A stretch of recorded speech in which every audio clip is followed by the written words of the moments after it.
भगवान शिव के प्रति अटूट विश्वास की यह कहानी बहुत ही प्रसिद्ध और प्रेरणादायक है।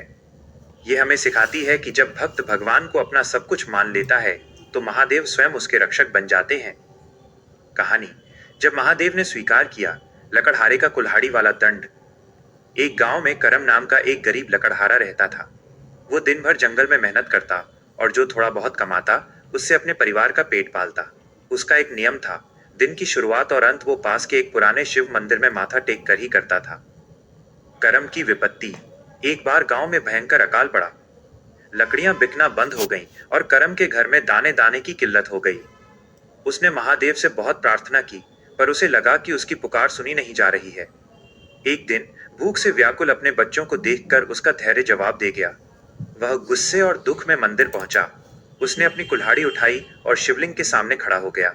उसने रोते हुए कहा, तारांकन बाबा, मैंने हमेशा आपकी सेवा की, पर आज मेरे बच्चे भूखे हैं। अगर आप मेरी मदद नहीं कर सकते तो मुझे भी यहाँ रहने का कोई हक नहीं। या तो आप आज मेरा दुख दूर करें या मैं इस कुल्हाड़ी से खुद को खत्म कर लूंगा।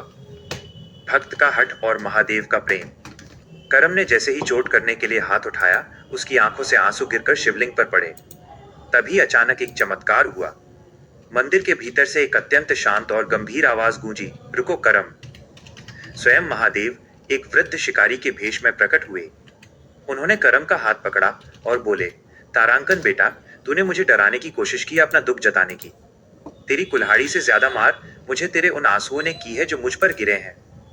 महादेव ने उसे एक छोटी सी पुरानी पोटली दी और कहा, इसे ले जा। इसमें तेरी ईमानदारी और अटूट विश्वास का फल है। विश्वास का फल। करम जब घर पहुंचा और पोटली खोली तो वो दंग रह गया। उसमें मिट्टी के कुछ ढेले थे जो घर पहुंचते ही शुद्ध सोने में बदल गए।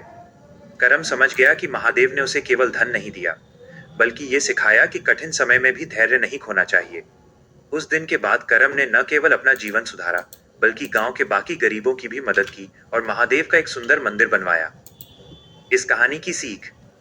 भगवान आपकी धमकी से नहीं, आपकी बेचैनी और पीड़ा से द्रवित होते हैं।